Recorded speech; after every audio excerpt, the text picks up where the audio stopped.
তুমি একজন আর্মি হও, বিডিআর হও, পুলিশ হও, তুমি একজন ওসি হও, ডিসি হও, এসপি হও, বেয়াদব হইও না। আল্লাহর ভয়। যে ওমর রহমতের নবীর গর্দান কাটার জন্য তরবারি নিয়ে দৌড়ায়, ওই ওমর নবীর হাতে হাত লাগাইয়া এমন পাওয়ারওয়ালা হয়ে গেলেন, ওমর এখন যে পথ দিয়ে চলে শয়তান ওই পথে আর আসে না। আমি কি মিথ্যা বললাম? একটু চিন্তা করেন তো 1 মিনিট। যে শয়তান আল্লাহর সামনে চ্যালেঞ্জ দিছে আদম রে সিজদা দিবে, সেই শয়তান ওমরের দেখলে দৌড়। বুঝেন যে ওমর কেমন পেড়া। একটা যুবক ছেলে মদের বোতল নিয়ে রাস্তা দিয়ে হাঁটে, হঠাৎ করে তাকায় দেখে অপর মাথায় ওমর। ওর ভেতর কম্পন শুরু হয়ে গেছে, দৌড় দিতে পারে না। ওমরের চোখ লাগিয়ে গেছে, ওমরের হাতে তরবারি, কথার আগেই ভিড়া। যুবক মদের বোতল ফালাইয়াও দিতে পারে না, বগলের নিচে মদের বোতলটা নিয়ে আসমানে তাকায় কয়, হে মালিক দয়া করে মাফ করে দাও, জীবনে মরে গেল মদ পান করুন না, ওমরের হাত থেকে আমারে বাঁচাও, আমার আর মদের শখ মিটে গেছে। খোদা ওমরে যদি আয়, কথার আগে তরবারি ওর হাতেই থাকে, উপায় নাই, তুমি বাঁচাও, জীবনে মদ খামো না, মরে গেল। ওমর সামনে এসে গায়ে তোর বোতল দে, যেখানে বাগের ভয়। যুবক কাঁদতেছে, মদের বোতল দেয় না। ওমর কয়, ভয় পাইস না, বোতলটা দে, গোপন করে লাভ কি। যুবক ভয় ভয় যখন ওমরের হাতে বোতলটা দিয়ে দিল, ওমর বোতলটা দিয়ে তাকায় দেখে 1 ফোঁটা মদও নাই, পুরা বোতলটায় সাদা দুধে ভরা। हर के दारक खौफे हकदार दिल मदाम जन्नतुल मावा देहत ओ रामका। কেমন ওমর রাত দিনের বেলা মানুষের বিচার আচার করেন, রাতের বেলা মানুষের বাড়ি বাড়ি ঘুরে ঘুরে খবর নেয় কার কি হালাত। এর নাম রাজনীতি। ওমর ঘুরে ঘুরে দেখি একটা বাগানের ভেতরে বাতির আলো। ওমর একা, কোন বডিগার্ড, সিকিউরিটি গার্ড। রোমের বাদশা কয়, ওমরের নাম শুনলে তোমরা যে লাভ দাও, বেটাটা কে? মদিনার গভর্নর। পাওয়ার কেমন? বডিগার্ড কতজন থাকে একটু খবর নাও তো। গোয়েন্দা বিভাগের লোকেরা খবর নিয়ে কয়, স্রেফ একা একা চলে, বন্দুক আছে নিকো কিচ্ছু। তাই মারো না কেন? মেরে ফেলো, পুরস্কার দিয়ে বুঝাও। লোক লাগাই দিচ্ছে, একজন আমি খাবো, তরবারি নিয়ে রেডি, সুযোগ পাইলেই ওমরের মারবে। খুঁজতে খুঁজতে খবর পাইছে, হ্যাঁ ওমর আজকে একা। তো একাই, একেবারে মানুষ যেখানে নাই সেই জঙ্গলের পাশে পাহাড়ের পাদদেশে একটা খোলা ময়দানে ডান হাতের বালিশ বানাই ওমর ঘুমা একা। এই সুযোগ হাতছাড়া করা যাবে না। দৌড় বিশাল ময়দানের পাশে ঠিকই ওমর ডান হাতের বালিশ বানায় ঘুমা। ও তরবারিটা নিয়ে এবার মাঠের মধ্যে ঢুকতেছে। 1 কদম 2 কদম সামনে দেয়, আবার দাঁড়ায়, কেমন যেন ভিতরে একটু ভয় ভয় কাজ করে। আবার সামনে যায়, আবার দাঁড়ায় ভয়, আবার সামনে কদম দেয়, আবার দাঁড়ায় ভয়। এভাবে করতে করতে করতে করতে হঠাৎ ওমরের প্রায় কিনারায়, আর 10-12 কদম দিলে মনে হয় কিনারায় চলে যাবে, স্বপ্ন সাকসেস হবে। কিন্তু না, আল্লাহর কুদরত। ওই লোকটা যুবক যখন তরবারি নিয়ে কাছাকাছি গেল, তাকায় দেখে ওমর একা ঘুমায় না, জঙ্গলের একটা বাঘ ওমরের পাহারা দেয়। এ দেখে ভয় পাইছে না, ভয়ের ঠেলায় দৌড় দিবে, কই তরবারি ঘুরে গেছে। ওমর তাকাইছে, তাকায় দেখে অচেনা যুবক। এই যুবক দাঁড়াও, কই তো নাইছো? ভুল হয়ে গেছে। আর কত ভয় নেই, কি এই খবর কথা? মা বেয়াদবি মাফ করে দেন, আমাকে কালেমা পড়াইয়া দেন। এই ওমর দেখে বাগানের ভিতরে কি জ্বলে গেছেন, ভুলে গেছে। ওমর একা একা যে এক কাছে দাঁড়াইছে, একটা ছোট ঘর, ভিতরে মহিলার আওয়াজ। মা তার কন্যা মেয়েটাকে বলে, কালকে দুধ বিক্রি করবি, গাভীর দুধ পানি বেশি দিস। কে কয়? মা মেয়েরে কয়। ওমর গোপনে দাঁড়ানো। মেয়ে কয়, মা ওমর যদি টের পায় কল্লা ফেলে দিবে। আম্মা জান কয়, এই কন্যা, ওমর দেখবে না। মেয়ে ডাকতে কয়, আম্মা জান, ওমর যদিও দেখবে না তো ওমরের আল্লাহ তো দেখবেন। ওমর কই? ওমরে ফারুক রাদিয়াল্লাহু আনহু এতটুকু শুনে চলে গেলেন। পরের দিন আদালতে বসে মা মেয়েকে ডাকালেন। তারা তো কাঁপতেছে, ওমর ডাকছে মানে ফাঁসি। ভাই সুন্দর চাদর বিছাইয়া পর্দা রক্ষা করে আপ্যায়ন করালেন আর বললেন, আম্মা জান, আল্লাহ শুকুর, আমি ওমরের খেলাফত সময় এত সুন্দর ফ্যামিলি এই জমিনে আছে। আপনার কপাল চাঁদ কপাল, একটা স্বর্ণের টুকরা মুক্তা পাইছেন আপনার মেয়েকে। আল্লাহর ভয় এত পরিমাণ তার অন্তরে, এমন মেয়ে পাইছেন আপনি ধন্যবাদ। আমি ওমরের একটু কথা মানবেননি, শুনবেননি? বলে বলেন। বলে, আপনার মেয়ে যদি আপনি আলহামদুলিল্লাহ বলেন, আপনার মেয়েটাকে আমি ওমরের ছেলের জন্য বিবাহে নিতে চাই। মহিলা কি বলবে? হবে না? খুশি, আল্লাহর শুকর, খলিফাতুল মুসলিমিনের ছেলের কাছে আমার মেয়ে চলে যাবে, আমার কপাল আরো ধন্য। বিবাহ হয়ে গেল, ওমরের সন্তানের ঘরে মেয়েটা গেল। এমন এক আল্লাহর দেয়া মুক্তার সম্পদ, এই মেয়ের গর্বের ধারায় আসছে আর একটা চাঁদের আলো, ওমর ইবনে আব্দুল আজিজ। বাংলাদেশের একটি জেলার নাম গোপালগঞ্জ। গোপালগঞ্জ একটি থানা আছে টুঙ্গিপাড়া। টুঙ্গিপাড়া থানার পাশে বাংলাদেশের রাজনৈতিক লাইনের একজন ব্যক্তি আছে, সবাই জানে, কিন্তু এর পাশেই একজন আধ্যাত্মিক রাহবার আছে, আল্লাহর প্রিয় বান্দা, নিরঙ্কুশ আল্লাহর প্রিয় বান্দা। কেমন বান্দা? আইয়ুব খানের মতো মাস্তানকে বলেছিল, আয় আইয়ুব খান, টাকা দিয়া গরু কিনা যায়, শামসুল হক ফরিদপুরীকে কিনা যায় না। পাকিস্তান পিরিয়ডে ইংলিশের লেকচারার ছিলেন তিনি। কলকাতা আলিয়া থেকে তিনি ডিগ্রিধারী। লালবাগ মাদ্রাসা তার হাতের গড়া, বড়কাটারা মাদ্রাসা তার হাতের গড়া, ফরিদাবাদ মাদ্রাসা তার হাতের গড়া। শেষ পর্যন্ত সমাধি তার গওহারডাঙ্গা মাদ্রাসায়। ওই এলাকায় সবাই জানে, সদর সাহেব হুজুর। তিনি এক বয়ান লিখতে গিয়ে তিনি লিখছেন, পৃথিবীর প্রত্যেকটা মানুষ পাগল। কেউ টাকার পাগল, কেউ ক্ষমতার পাগল, কেউ চেয়ারের পাগল, কেউ নারীর পাগল, কেউ গাড়ির পাগল, কেউ সৌন্দর্যের পাগল, আর একদল পাগল শুধু আল্লাহর পাগল। যেই নারীর পাগল অল টাইম তার ফিকির আর জিকির নারী নারী নারী। যে বাড়ির পাগল সে অল টাইম তার অন্তরে ফিকির বাড়ি বাড়ি বাড়ি। যে ক্ষমতার ফিকির করে, ক্ষমতার পাগল, সে নামাজে দাঁড়াইয়াও ক্ষমতা, সে অজের প্যান্ডেলে আইসাও বক্তব্য দিয়া ক্ষমতা। বক্তা অজে বসে রাজনীতির ওয়াজ করতে পারবে না, তো রাজনীতির বক্তব্য চলে কেন অজের প্যান্ডেলে? আল্লাহ হেদায়াত দান করে। আর কত? সেদিন এক জায়গায় গেছি, হাফিজ ভাই আপনাকে আসতে অনেকে বাধা দিয়েছে। কেন? সমস্যা কি? বলে, আপনি দাড়ির বিরুদ্ধে বয়ান করেন বেশি।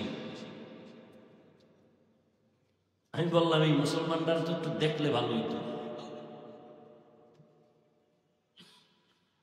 বয়ানে উঠে বললাম,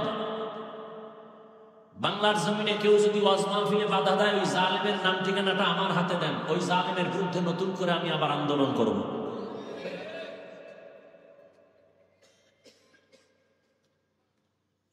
তাহলে দুনিয়ার সব মানুষ কি? যে যেইটার পাগল সে অল টাইম ওইটার ফিকিরে থাকে, তাই তো?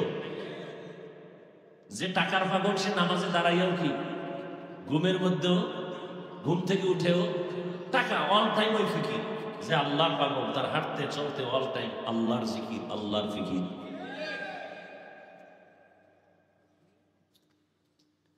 আল্লাহ আমাদের সহি বুঝদান করেন।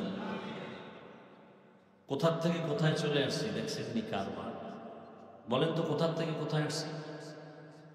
খবর নেই। দরুদ শরীফ থেকে আসছি। 300 বার দরুদ ইনশাআল্লাহ আমরা আমল করার চেষ্টা করবো। তো আপনার ব্যবসায় ঝামেলা, কোনো তাবিজ লাগবে না, কোনো পাথরের আংটি লাগান লাগবে না। গুলশানে একজনের দেখি 5 আঙ্গুলে 10টা আংটি, আকিক পাথর, এই পাথর সেই পাথর, দাম কত? একটা আংটির দাম 1.5 লাখ, 2 লাখ, 4 লাখ। বিষয় কি কয়, এই পাথরে মাথা ঠান্ডা করে, এই আংটিতে আমি ধনী হয়ে যাব, আর এক আংটিতে গজব থেকে বাঁচবো। আমি কি, দুনিয়ায় যদি সব ধনী হয়ে যায় তো পাথর দিয়ে তো একটা ফকির নিয়েও থাকতো না। ধনী বানানের মালিককে। অনেক ধনীরা মনে করে ছোট লোকেরা যদি একটু টাকা পয়সা দেয় কি জানি আবার বড় লোক হয়ে যায়। না, আল্লাহ যদি কেউ বড় লোক না বানায়, ওরা যদি সকালবেলা 1 কোটি টাকা দেন, সন্ধ্যার আগে শেষ, ও রাখতে পারবে না। ফাও চিন্তা করেন কেন? এই চিন্তায় অনেকে সঠিকভাবে গরিবের জাকাত দিয়ে হক আদায় করে না, জাকাত দেয় ফ্যাশন। আম্মা জান আয়েশা রাদিয়াল্লাহু আনহা, তিনি জাকাতের মাল দিতেছেন, কর্মচারীকে বললেন, অমুক ব্যক্তি অসুস্থ বিছানায় আছে, তার কাছে জাকাতের মালটা দিবা, তবে শর্ত 3টা। মনে রাখেন কথাগুলো। শর্ত কয়টা? 1 নম্বর শর্ত, জাকাতের এই টাকাগুলো তার হাতে দিবা না, সে যেখানে শোয়া ওই বিছনায় রাখবা। 2 নম্বরে বলবা না এটা জাকাতের টাকা। 3 নম্বরে জাকাত দেওয়ার পরে তার কাছে কোনো দোয়া চাইবা না। আয়েশা রাদিয়াল্লাহু আনহার কথা মতে তাই করে বাসায় এসে প্রশ্ন করলেন, 3 শর্ত দিলেন কেন? আম্মা জান আয়েশা রাদিয়াল্লাহু আনহা বললেন, জাকাত যদি তার হাতে দাও তাহলে সে হাত নিচে রাখবে আর আমি দেনেওয়ালা থাকবে উপরে। তার মানে সে মানে আমার টাকাটা অনুগ্রহের সাথে সে নিতেছে, সে ভিক্ষুকের মতো। আমি দেনেওয়ালা, আমি বড় না। জাকাত এটা ও পাওনাদার, আমি দেনাদার, আমি দিইনি। আমার কাছে এতদিন আমানত ছিল, এখন টাইম মতো দিয়ে দিতে হবে। টাকার মালিক আমি না, মালিক ওই ব্যক্তি। অতএব মালিকের হাত থাকবে উপরে, ঋণগ্রস্ত ব্যক্তি দুর্বল, তার হাত থাকবে নিচে। তাহলে যাদেরকে জাকাত দেই ওরা টাকার মালিক, আমি ঋণী। ওর জাকাত পাওয়া অধিকার, আমার জাকাত দেওয়া দায়িত্ব। জাকাতের কথা বলবো না, মনে কষ্ট আসবে। দোয়া চাইবা না, কেন? জাকাত দেওয়া দয়া না, দয়া না, দয়া না, এটা তার অধিকার ফিরিয়ে দেওয়া। জাকাত দেওয়া দয়া গরিবের না, মালিকের টাকা মালিকের দিয়ে দিছেন, কিসের দয়া?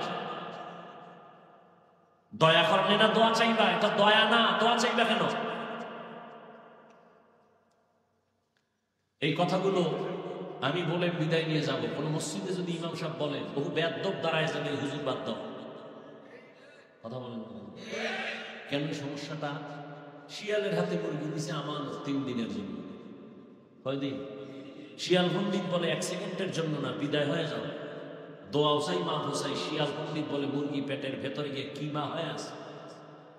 শিয়ালের হাতে মুরগি আমানত দিলে যা হয়, সুৎখোর ঘুষখোরের হাতে মাদ্রাসা মসজিদের চাবি দিলে তাই হয়।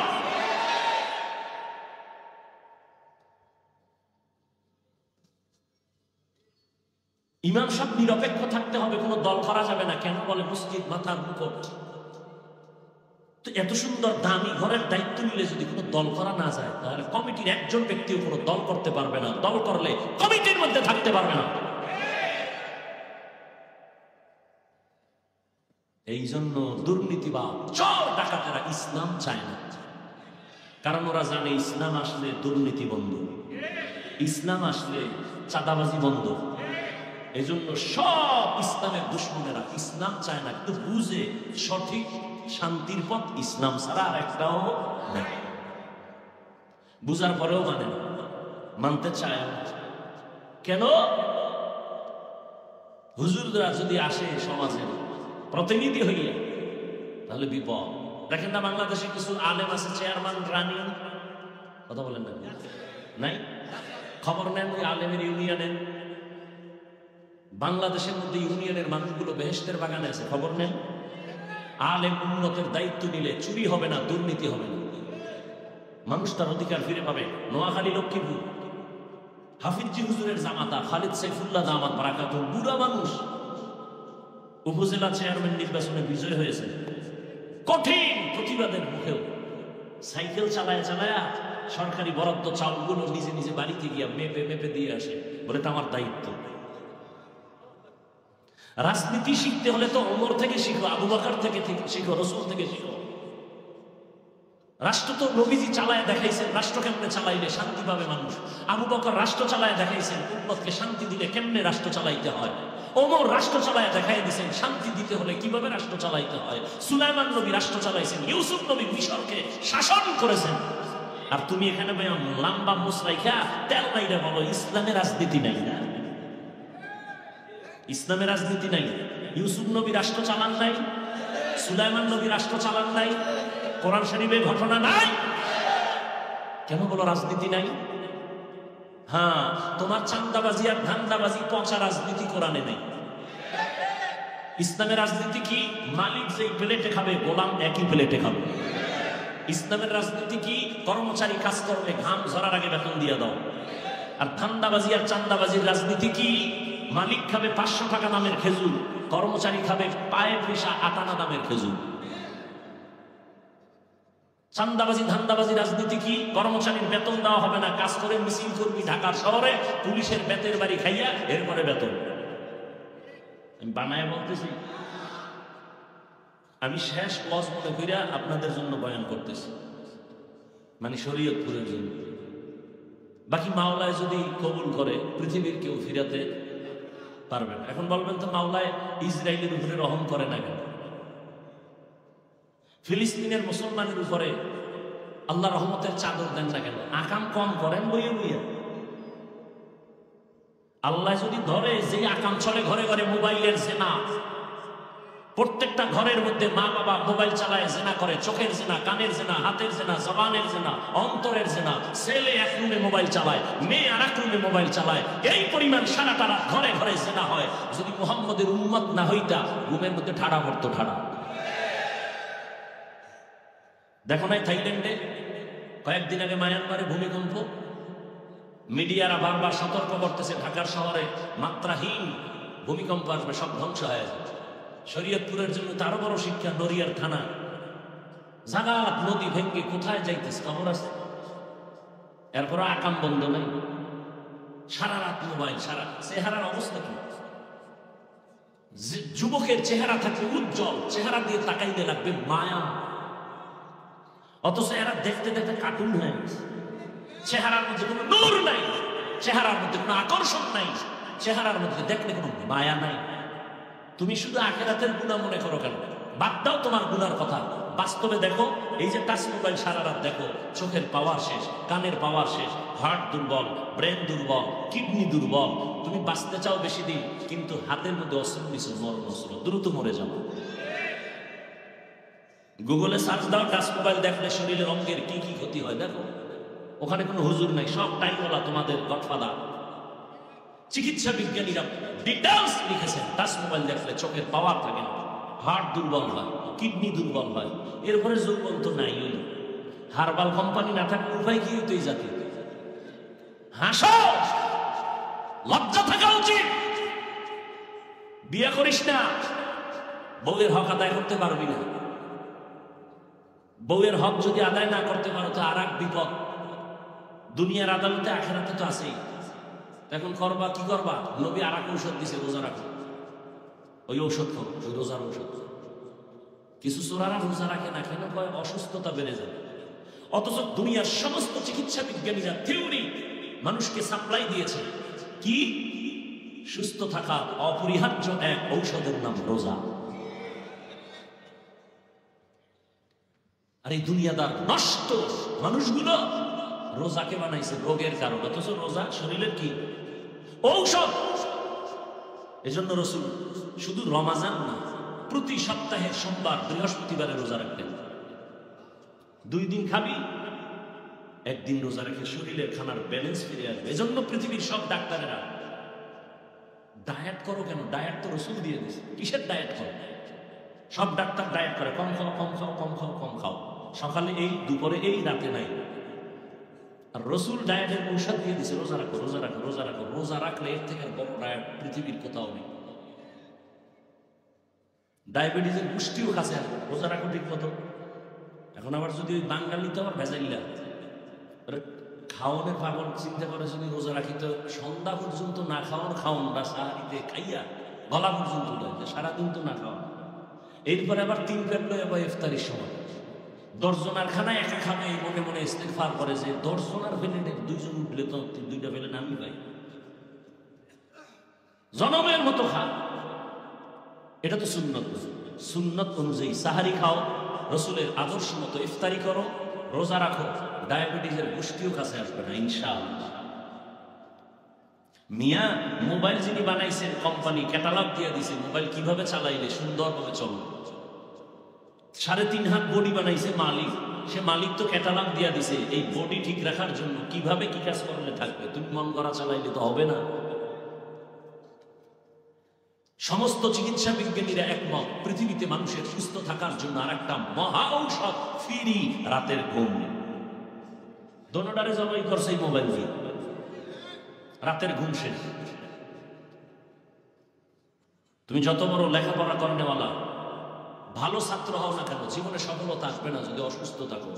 কেউ তোমাকে চাকরিতে নিবে না। আর সুস্থতার জন্য রাতের ঘুম, তাও সন্ধ্যা রাতের ঘুম নয়, শেষ রাতের ঘুম নয়।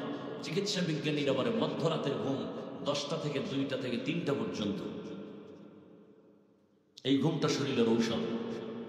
এই ঘুমটা নষ্ট করে দিনে যদি সারাদিন ঘুমাও কাজ আদায় হবে না। খুব খারাপ লাগতেছে মনে হয় আপনার। আপনার অবস্থা এরকম হওয়ার কথা না, কি শুরু করলেন? হ্যাঁ, আল্লাহ হেদায়েত দান করুন। وَلَنَبْلُوَنَّكُمْ بِشَيْءٍ مِّنَ الْخَوْفِ وَالْجُوعِ وَنَقْصٍ مِّنَ الْأَمْوَالِ وَالْأَنفُسِ وَالثَّمَرَاتِ وَبَشِّرِ الصَّابِرِينَ। আল্লাহ তাআলা বলেন, আমি দুনিয়ার মানুষ যারা তোমাদেরকে পরীক্ষা করবই করব। ও মুমিন, পরীক্ষা করতে গিয়ে আমি আল্লাহ তোমাকে প্রথমে যেই জিনিস দিয়ে পরীক্ষা করব তার নাম ভয়। দ্বিতীয় আরেকটা জিনিস দিয়ে তোমাকে পরীক্ষা করব, ক্ষুধা। তৃতীয় তোমার সম্পদের ঘাটতি, চতুর্থ জানের ঘাটতি, পঞ্চম তোমার ফলের ঘাটতি দিয়া।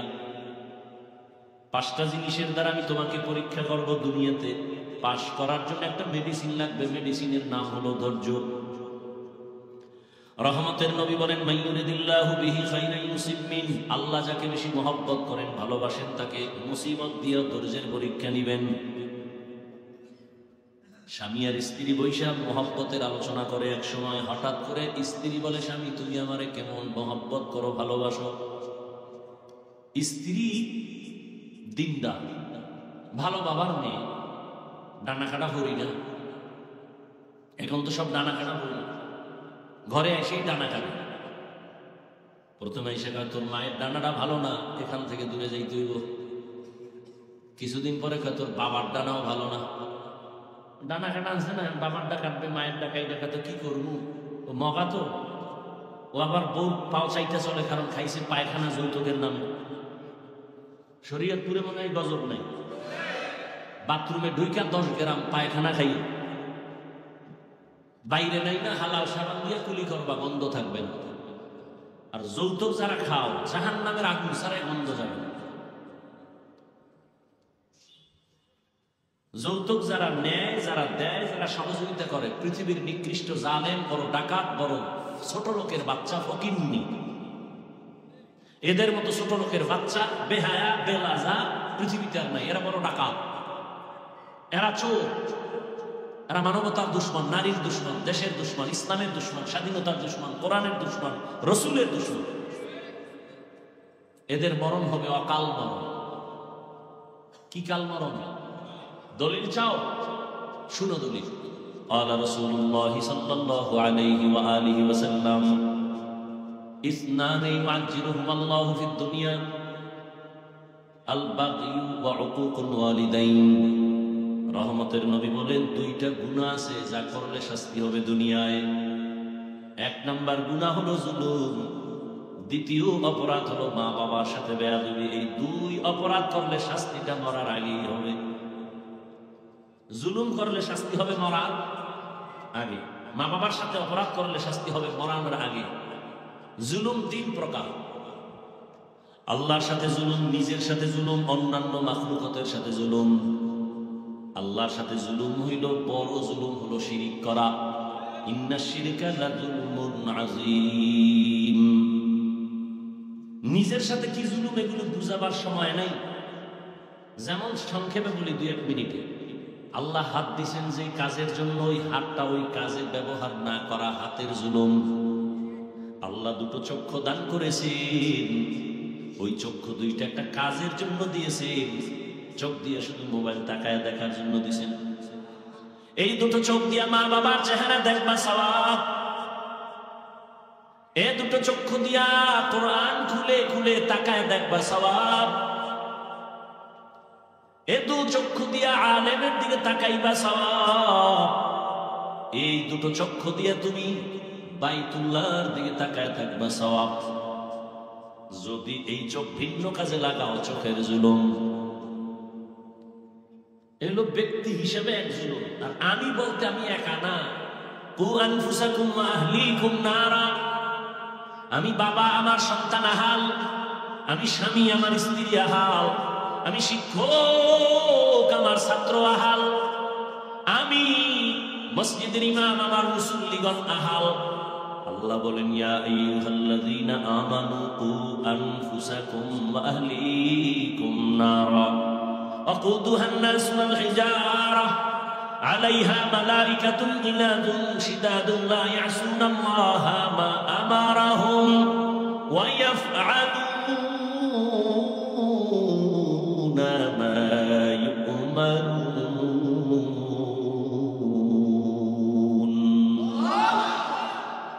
আল্লাহ বলেন হে মুমিন, জাহান্নাম থেকে নিজেকে বাঁচাও, তোমার আহালকে বাঁচাও। বাবা হইয়া থাকলে তুমি জাহান্নাম থেকে বাঁচো, তোমার সন্তান আহালকেও বাঁচাও। স্বামী, তুমি জাহান্নাম থেকে নিজেকে বাঁচাও, তারপরে তোমার আহাল স্ত্রীকে বাঁচাও।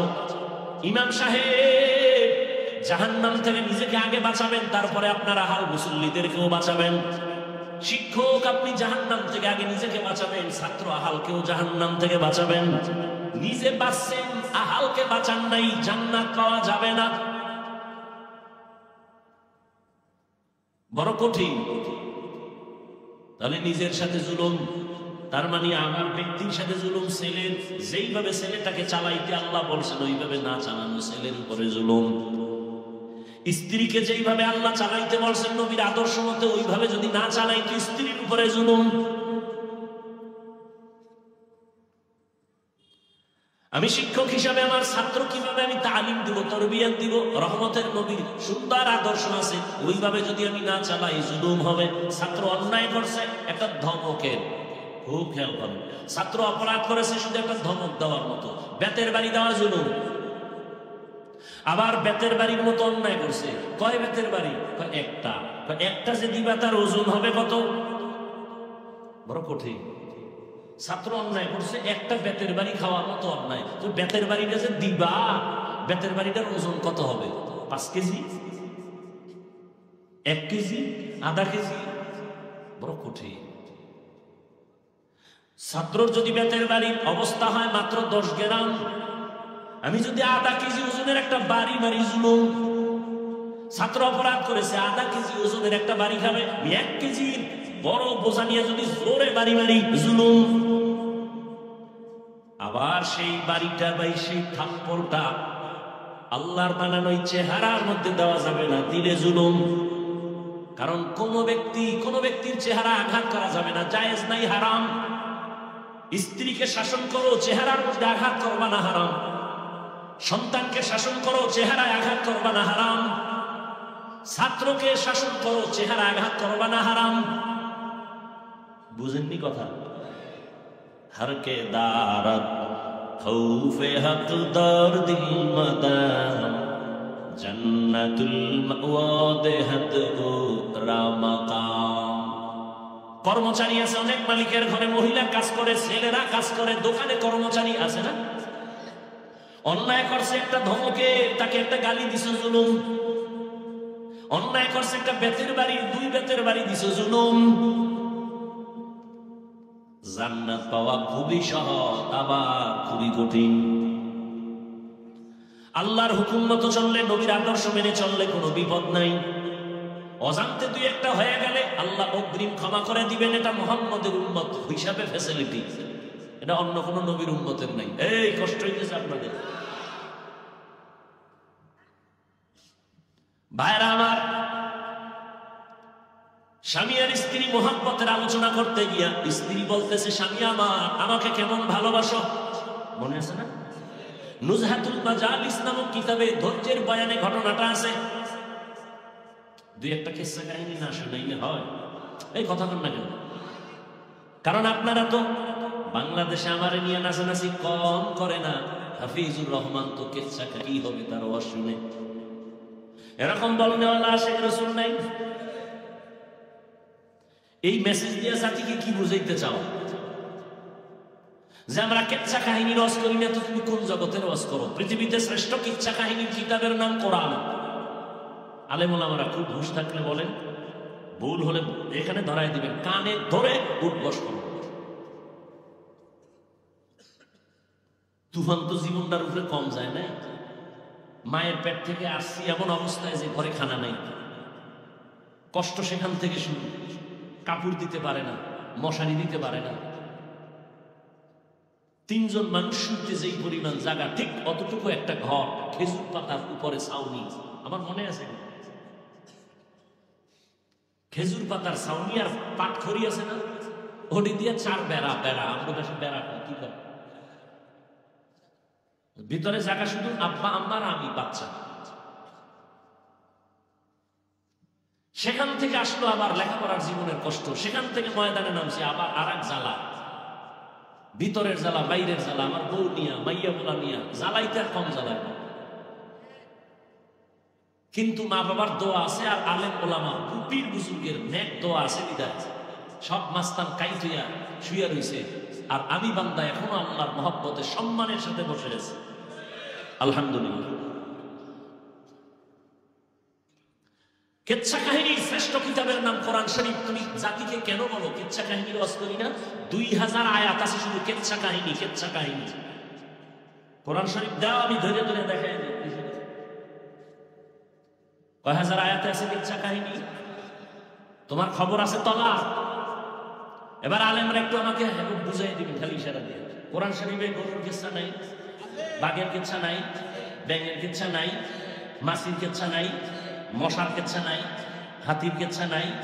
কেন বলে এই নিমুখ হারামরা কিচ্ছা কাহিনী বলি না? দ্বিতীয় শ্রেষ্ঠ কিচ্ছা কাহিনীর কিতাবের নাম হাদিস। হ্যাঁ, এখন তোমার একটা প্রশ্ন, যারা অতি চালাক, আমরা তো এটি বলি না, তো কি বলছো? ওই যে তোমরা পিরাউলিয়ার কথা কও, বাপ দাদার ঘটনা কও, এটি বলছি। হ্যাঁ, আমরা বাপ দাদার ঘটনা বলি। আমাকে বাপ দাদারা এমন যাদের ঘটনা শুনে এলে মানুষ কাঁদে, নামাজি হয়। চরমনায়ের সৈয়দ ইসহাক রহমাতুল্লাহ আলাইহি তার পীর, উজানির খালি ইব্রাহিম তার পীর, ভারতের রশিদ আহমদ গাঙ্গুহি তার পীর, হাজী ইমদাদুল্লাহ মুহাজিরে মক্কি তার পীর, নূর মোহাম্মদ জানজানবী। কে রশিদ আহমদ গাঙ্গুহি জানো? 22 বছর পরে একবার তাকবীরুল্লাহ ছুটে গেছে, এমন কাঁদা কাঁদছেন, সন্তান মরণেও এত কাঁদেন না। আমরা এদের কাহিনী বলি, আমরা তো সোনাবন্ধের গান গাই না। তঙ্গ বাপদাদাটা বলতে পারবা না, কারণ তঙ্গ বাপদাদার কথা বললেও বলার মতো কিছু নাই, সে আমল নাই, আর জাতীয় সে ঘটনা গ্রহণ করবেন। উজানির কারি ইব্রাহিম কে? সে রশিদ আহমদ গাঙ্গুহির হাতে গড়া সন্তান, নোয়াখালীর সন্তান। নোয়াখালী বাবায় টাকার বালিশ বানায় ঘুমায়, আর ইব্রাহিম টাকা লাথি মেরে চলে গেছে দেওবন্দ। এসে চাঁদপুর জেলার কচুয়া থানায় এসে হিন্দুদের মালিকানার জমিন কিনছে 22 বিঘা, সব জঙ্গল। সাফ করতে গিয়ে ভেতরে দেখে একটা গম্বুজের ভেতরে বাঘ তার বাচ্চাকে দুধ দেয়। কারি ইব্রাহিম কয়, বাঘ বনিয়া তো মারছে, তোর গন্তব্যে তুই চলে যা। বলতে দেরি, বাঘ তার বাচ্চাটা কাঁধে নিয়া কুমিল্লা থেকে লাকসাম রোডে যাইতে লালমাই পাহাড় আছে, সেখানে চলে গেল। তুমি বলবে এটা কেমনে সম্ভব? আমার মাওলার কুদরতে সম্ভব। তুমি আরো সহজে বুঝতে চাও? হ্যাঁ, বুঝতে চাইলে বুঝানো যায়, কিন্তু যদি পেঁচ লাগাইতে চাও তো তোমাকে বুঝাতে আমি রাজি না, কারণ তোমার কপাল খারাপ। আর কপাল যদি কারো খারাপ হয়, আমি হাফিজুর রহমান কেন, মক্কা মদিনার ইমাম কেন, স্বয়ং রসুলের বয়ানও কপাল খুলে না। এরকম বেঈমান আছে না নাই কপাল করা? রসুলের বয়ানও। কে সে রসুল? যার চেহারাটার দিকে একবার তাকাইলেই জাহান্নামের আগুন হারাম। কেমন রহমতের নবী আমার, যেই রহমতের নবীর চেহারার দিকে একবার তাকাইলেই 7 দিনের পেটে ক্ষুধা থাকে না।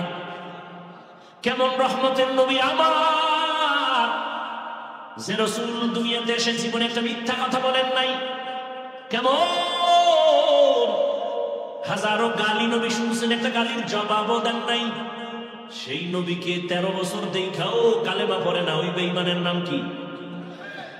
এর নাম কফাল। অন্যদিকে একটা যুবক 27 বছর বয়স তরবারি নিয়ে দৌড়ায় মুহাম্মদের কল্লা কাটার জন্য। 27 বছরের যুবক তরবারি নিয়ে নবীর চেহারার দিকে তাকায়, তরবারিটা ফালায় বলে, নবী বেয়াদবি মাফ করে দেন, কালেমার রশি গলায় লাগায়। এর নাম কফাল। जिंदगी में बंदगी तू करना है, जिंदगी में बंदगी तू करना है, जिंदगी बे बंदगी शर्मिंदा है, जिंदगी बे बंदगी शर्मिंदा है। यहाँ हम सब मुसाफिर दिल ना लगा, अहले दिल की नजर से रूह करता जा, शाह दौलत सब फकीर नेक नहीं, शाह दौलत सब फकीर नेक नहीं, जिंदगी में बंदगी तू करना है, जिंदगी में बंदगी तू करना है, जिंदगी पे बंदगी शर्मिंदा है, जिंदगी पे बंदगी शर्मिंदा है, जिंदगी में बंदगी कुन बंदगी, जिंदगी पे बंदगी शर्मिंदगी। স্ত্রী বলে, স্বামী তুমি আমাকে কেমন ভালোবাসো? স্বামী বলে, তুমি আমার জীবন, তুমি আমার মরণ, তুমি ছাড়া আমার কিছুই নাই, তুমি আমার জীবনের সব, যা চাইবা তাই পাইবা, চাহিবা মাত্র আমি দিতে বাধ্য। খেয়াল করিয়েন কিন্তু, স্ত্রী কয় যা চাবো তাই দিবা? হ্যাঁ। বলে সত্য? বলে সত্য। কসম? কসম। স্ত্রী তো দিনদার, স্বামীকে একটু এই সুযোগে এক চান্স একটা পরীক্ষায় ফেললেন। স্ত্রী বলে, তুমি আমাকে যা চাবো তাই দিবে? তাই দেব। বলে তালাক দাও। কি দাও? আমাকে 3 তালাক দাও। স্বামী বলে, কল্লা ফেলে দিব, এটা আমার দ্বারা সম্ভব না। কি বললা? বলে, তুমি ওয়াদা করেছো, কসম করেছো, যা চাইবো তাই দিবা, তালাক দাও। বলে, এটা কি কোনো কথা? বলে, না, ওয়াদা করেছো, দিতেই হবে, দাও। মৃদু তর্ক যখন শুরু হয়ে গেল, দুজনের সমাধানের জন্য জমানার নবীর দরবারে রওনা। রাস্তার মাঝে গিয়া স্বামী বেচারা রাস্তায় পড়ে গিয়া পা ভেঙে গেছে, চিৎকার দেয়, কান্না করে, আমাকে বাঁচাও। স্ত্রী হাতটা ধরে বলে, নবীর দরবারে যাওয়ার প্রয়োজন নাই, চলো বাড়ি চলো। বাড়ির মধ্যে গিয়া স্বামীকে বলে, যেই তালাক চাইছিলাম আমি আমার কথাটাকে উল্টো করে নিলাম, বেয়াদবি মাফ করো। স্বামী কয়, চাইলি কেন? চাওয়ার পরে আবার উল্টো করলি কেন? এবার স্ত্রী ডাক দিয়ে বলে, তুমি নবীর হাদিস শুনছো না? কি? বলে, নবী বলছেন, মাইয়ুরিদিল্লাহু বিহি খাইরান ইউসিব মিন।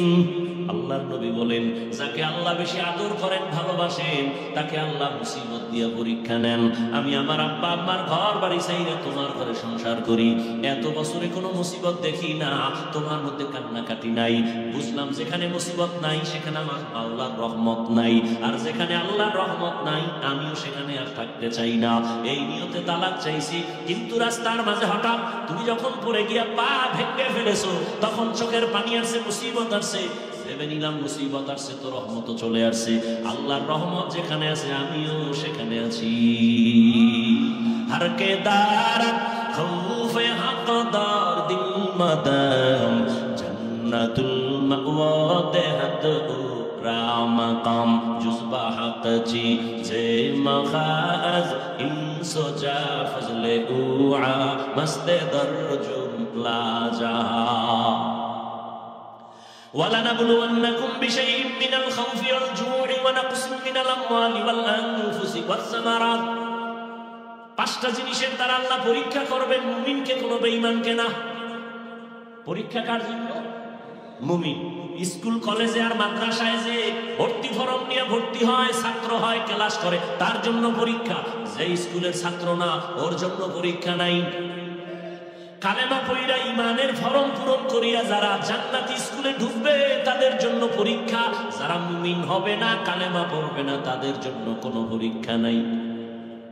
আবার পরীক্ষার কোয়ালিটি একটু আলাদা। ক্লাসের ছাত্র যার ব্রেন যত বেশি ভালো, তার প্রশ্নটা একটু কঠিন হয়। যে একটু দুর্বল, তার প্রশ্নটা দুর্বল হয়। মুমিনের মধ্যে কালেমাওয়ালাদের যাদের ইমান তাজা, তাদের পরীক্ষা কঠিন। আর যাদের ইমান দুর্বল, তাদের পরীক্ষাও বড় দুর্বল। সমস্ত মুমিনের মধ্যে তাজা ইমানওয়ালা সমস্ত আম্বিয়া কেরাম, এজন্য তাদের পরীক্ষা অনেক কঠিন। আদম আলাইহিস সালামের পরীক্ষা কত কঠিন! এক একটা যদি শুধু বলতে থাকি শেষ হয় না, রাত পার হয়ে যায়। জান্নাতের মধ্যে আদমকে বানাইয়া আল্লাহ ঘুম পাড়ায় দিলেন, জান্নাতি বিছানা আরামের ঘুম। আদম তো এমন ঘুম দিছে, আল্লাহ তার আদমের পৃষ্ঠ থেকে কুদরতের হাত লাগায় একটু কিছু নিয়া আম্মাজান হাওয়া আলাইহিস সালামকে বানাইয়া জান্নাতের মধ্যে পোশাক পরায় একটু দূরে বসায় রাখছেন। আদম নবী সেখানে সজাগ হইয়া হঠাৎ করে অপরিচিত অবলা সুন্দরী রূপসীর দিকে তাকায়া চেহারাটা দেখে বড় ভালো লাগে। মনের আকর্ষণ হচ্ছে বারবার। আল্লাহ কয়, ফেরেশতারা বলো, আকর্ষণ যদি হয় একটু লাইন করে যেতে হবে, বেলাইনে যাওয়া যাবে না। বলে কেমনে? বিবাহের খুতবা হবে, তোমরা ফেরেশতারা সাক্ষী থাকবা। আর ওই মহিলার কাছে যাওয়ার জন্য মহিলার কিছু হক আছে, আগে দেওয়া লাগবে মোহর। খুতবা হয়ে গেল, ফেরেশতা সাক্ষী, মোহর দেবে কি দিয়া? আল্লাহ কয় 4 বার কি 11 বার আমার মুহাম্মদের নামে দরুদ পড়, মোহর আদায় হয়ে যাবে। ভাইরা আমার, এবার স্বামী আর স্ত্রী দুজন চলছে জান্নাতের বাড়ি। আল্লাহ খাইয়া আদম উসকুন আনতা ওয়া যাওজুকাল জান্নাহ ওয়া কুলা মিনহা রাগাদান হাইসু শিতুমা ওয়া লা তাকরাবা হাযিহিশ শাজারাতা ফাতাকুনা মিনাল যালিমিন।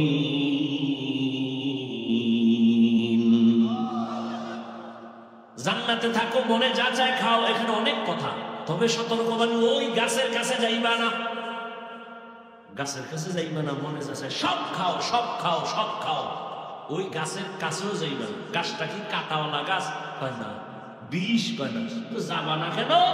কয় গাছের ফলটা খুব মজাদার। তো নিষেধ করলেন কেন আমার আল্লাহ? কয় আসলে ওই গাছটাকে নিষেধ করার মানি আদমকে ওখানে যাওয়ার না যাওয়া উদ্দেশ্য না। উদ্দেশ্য হলো কিয়ামত পর্যন্ত আনেওয়ালা উম্মতের জন্য একটা বিধান কায়েম করা। কি বিধান? মুখ কাছে খাওয়ার জন্য, খানাও সামনে, ক্ষুধাও আছে পেটে, পাইলেই খাস না, রেস্ট্রিকশন দেওয়া আছে, সীমাবদ্ধতা আছে।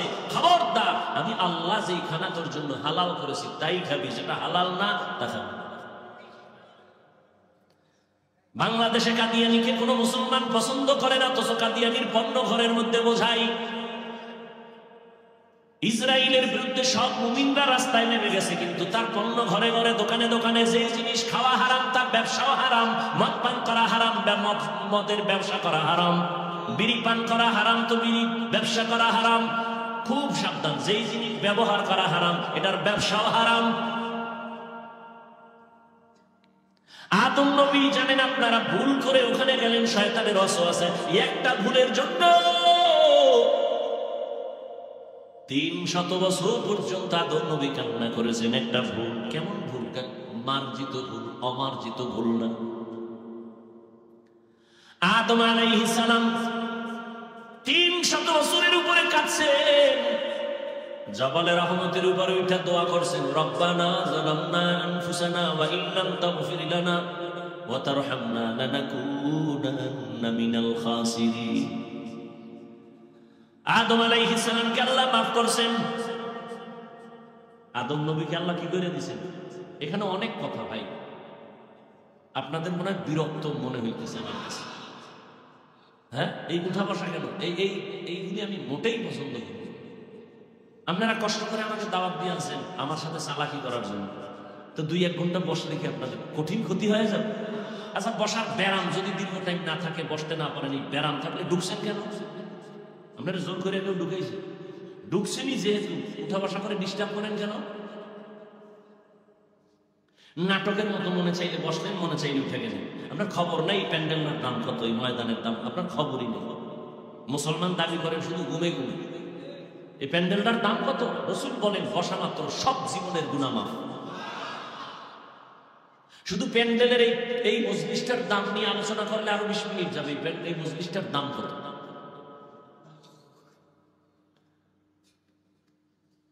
কি কথা বলতেছিলাম ভাই? আদম আলাইহিস সালাম ভুল করছেন অমার্জিত না মার্জিত?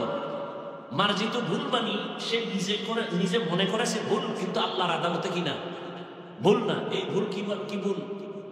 যেমন আমরা রোজার মাসে অনেকে দেখবেন যারা নতুন রোজাদার, ভুলে অনেকে রোজা রাইখে ঘুম থেকে উঠা ঘেরান্না মানুষ তো পান্তা না খাইলে কলিজা ঢান্ড হয় না। ওজন নতুন রোজাদার তো টের পায় না, ঘুমের তুইটা নিজে নিজে লইয়া কাঁচামরিচ 3 প্লেট পান্তা নাই, পানির 1 গ্লাস খাইতে গিয়া মুখে দিয়ে হঠাৎ করে জিভ্বায় কামড় দিছে। আমি না রোজাদার, ওদিকে 3 প্লেট শেষ। রোজা আছে কথা কম, এই যে খাইলো কোন ভুল? মার্জিত ভুল। বান্দা মনে করে ভুল, আল্লাহর আদালতে ভুল না।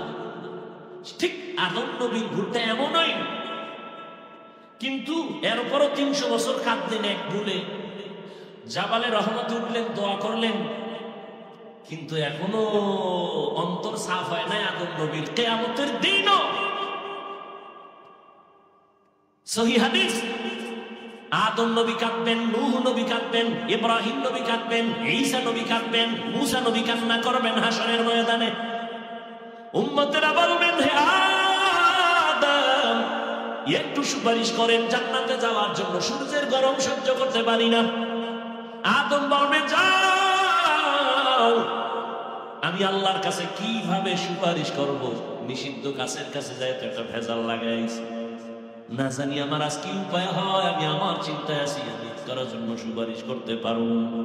300 বছর কাইন্দেও কিয়ামতের হালাত যদি এমন হয়, একটু চিন্তা করেন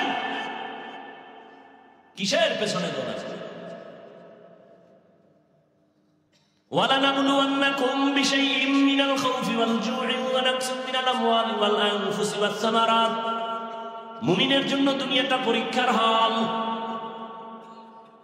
পরীক্ষার হলের মধ্যে ঢোকার পরে কেউ প্রশ্নের উত্তর সঠিক লেখে, কেউ বেঠিক লেখে, কোনো বাধা দেওয়া হয় না, সবার জন্য সমান সময় দেওয়া হয়। কেন? পরীক্ষার হল স্বাধীনতার জায়গা, বাধা দেওয়ার নিয়ম নাই। প্রশ্নের উত্তর যে উল্টা পাল্টা লেখে তাকেও যেমন বাধা দেয় না, যে সঠিক লেখে তাকেও কেউ বাহ দেয় না, কারণ এখানে বাধা দেওয়া যাবে না, উৎসাহ দেওয়া যাবে না। ফলাফলের বেলায় বের হয়ে যাবে কে পুরস্কার পাবে, কে তিরস্কার পাবে। দুনিয়াটা পরীক্ষার হল, স্বাধীন। মসজিদের দরজা খোলা, মন্দিরের দরজা খোলা, কোন দিকে তুমি ঢুকবা তোমার পরীক্ষা চলতেছে। তুমি মন্দিরেও যদি ঢুইকা সন্তেষ খাইয়া বলো ভগবান কও, আমরা আল্লাহ কই, কথা তো একই। আল্লাহ তোমারে ধইরা ফেলবে না। মসজিদে গিয়ে যদি আল্লাহর কাছে গুনাহ মাফ চাও, আল্লাহ তোমাকে বাধাও দিবে না, কেন? পরীক্ষার হল। তুমি গুনাহ করলেও আল্লাহ ধরবেন না। তুমি যদি বান্দা অন্যায় না করিয়া আল্লাহর হুকুম মানো, তোমাকে আল্লাহ পাক আসমান বরাবর সম্মান দিবেন, তাও না। হ্যাঁ, অন্যায়টা যদি একটু সীমার বাইরে যাও তো ধরে ফেলবেন। যেমন পরীক্ষার হলের মধ্যে ছেলে মেয়ে প্রশ্নপত্রের জবাব লিখতেছে পেপারে, লিখতে লিখতে কেউ বাধা দেয় না, উল্টাপাল্টা লেখে। কেউ বাধা দিবে? দেয় না। হঠাৎ কইরা ম্যাজিস্ট্রেটের নজরে পড়ছে, জুতার ভিতরে বইয়ের ফিরিস্টা বের করে করে নকল করে, এবার ধরবেনি? সীমা লঙ্ঘন করছে, এখন আর ছাড়া নাই। ঠিক দুনিয়াতে তুমি পরীক্ষার হলে নামাজ না পড়লে তোমাকে আল্লাহ ধরবেন না। নামাজে ঢুকছো, আল্লাহ তোমাকে বাধাও দিবেন না। তুমি যদি ক্যাপ লাগাও, তোমাকে আল্লাহ পাক বাধা দিবেন না। তুমি যদি টুপি লাগাও, মুসলমানের নিষেধ নাই। তুমি দাড়ি কাটো, আল্লাহ তোমাকে বাধা দিবেন না। যদি তুমি দাড়ি লম্বা করো, তোমাকে নিষেধ করবেন না, পরীক্ষার হল। কিন্তু যদি অন্যায়ের একটা সীমার বাইরে গিয়া যদি আমার আল্লাহরে গালি দাও, কোরআনের বিরোধিতা করো, ইসলামের বিরুদ্ধে মারাত্মক কোন অন্যায় করে ফেলো, মরার আগেই আমার আল্লাহ তোমাকে ধরে ফেলবেন, মরার আগেই ধরে ফেলবেন। একটু আগে না হাদিস বলছি, দুইটা অন্যায় করলে শাস্তি মরণের আগে, একটার নাম জুলুম আর একটার নাম মা বাবার সাথে বেয়াদবি।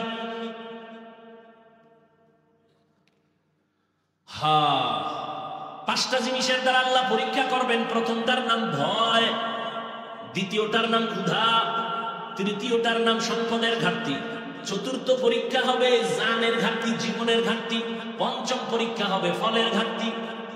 চার মাযহাবের চার ইমামের এক ইমাম হলেন ইমাম শাফিঈ রাহমাতুল্লাহি আলাইহি।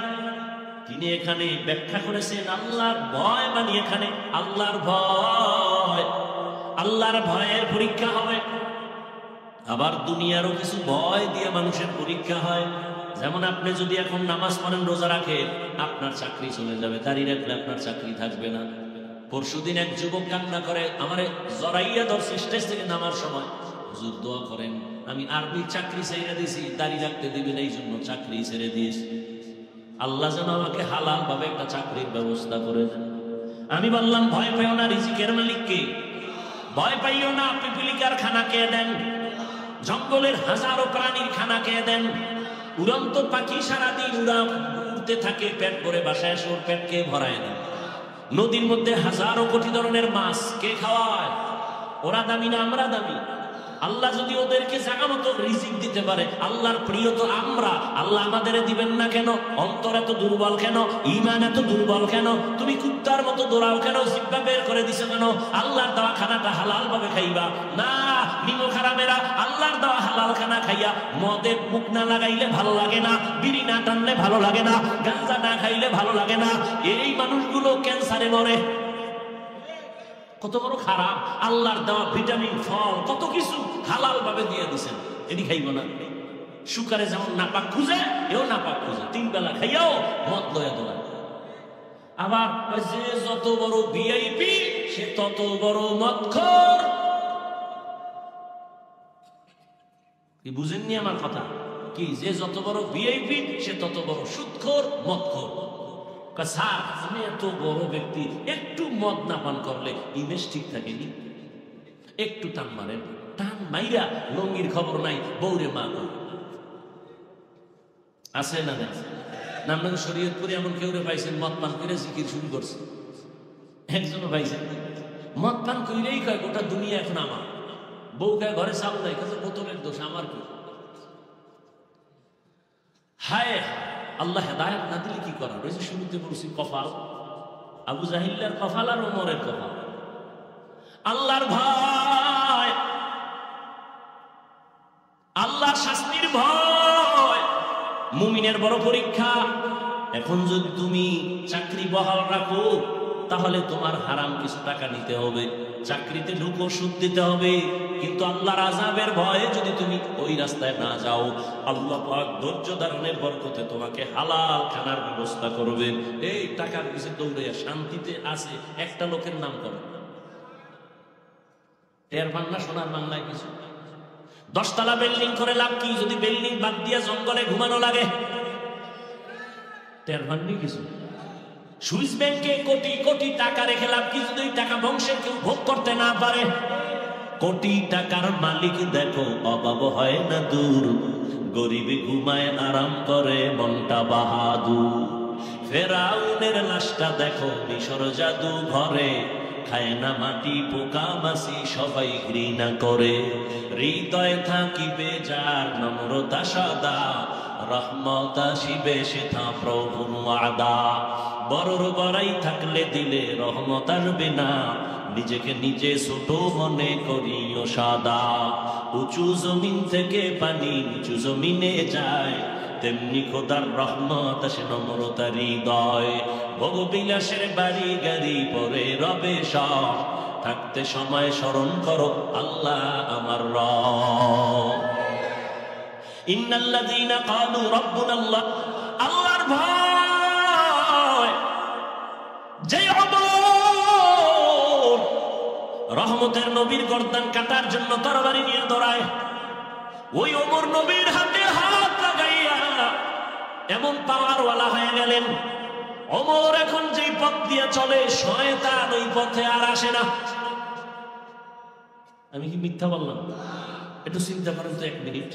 যেই শয়তান আল্লাহর সামনে চ্যালেঞ্জ দিছে আদম রে সেজদা দিবে, সেই শয়তান ওমরের দেখলে দৌড়। বুঝেন যে ওমর কেমন বেড়া। একটা যুবক ছেলে মদের বোতল নিয়ে রাস্তা দিয়ে হাঁটে, হঠাৎ করে তাকায় দেখে অপর মাথায় ওমর। ওর ভেতরে কম্পন শুরু হয়ে গেছে, দৌড় দিতে পারে না। ওমরের চোখ লাগিয়ে গেছে, ওমরের হাতে তরবারি, কথার আগেই ভিড়া। যুবক মদের বোতল ফালাইয়াও দিতে পারে না, বগলের নিচে মদের বোতলটা নিয়ে আসমানে তাকায় কাহে, মালিক দয়া করে মাফ করে দাও, জীবনে মরে গেল মদ পান করুন না, ওমরের হাত থেকে আমারে বাঁচাও, আমার আর মদের শখ মিটে গেছে। খোদা ওমরে যদি আয়, কথার আগে তরবারি ওর হাতেই থাকে, উপায় নাই, তুমি বাঁচাও, জীবনে মদ খামো না, মরে গেল। ওমর সামনে এসে গাই তোর বোতল দে, যেখানে বাঘের ভয়। যুবক কাঁদতেছে, মদের বোতল দেয় না। ওমর কয় ভয় পাইস না, বোতলটা দে, গোপন করে লাভ কি? যুবক ভয় ভয় যখন ওমরের হাতে বোতলটা দিয়ে দিল, ওমর বোতলটা দিয়ে তাকায় দেখে 1 ফোঁটা মদও নাই, পুরা বোতলটায় সাদা দুধে ভরা।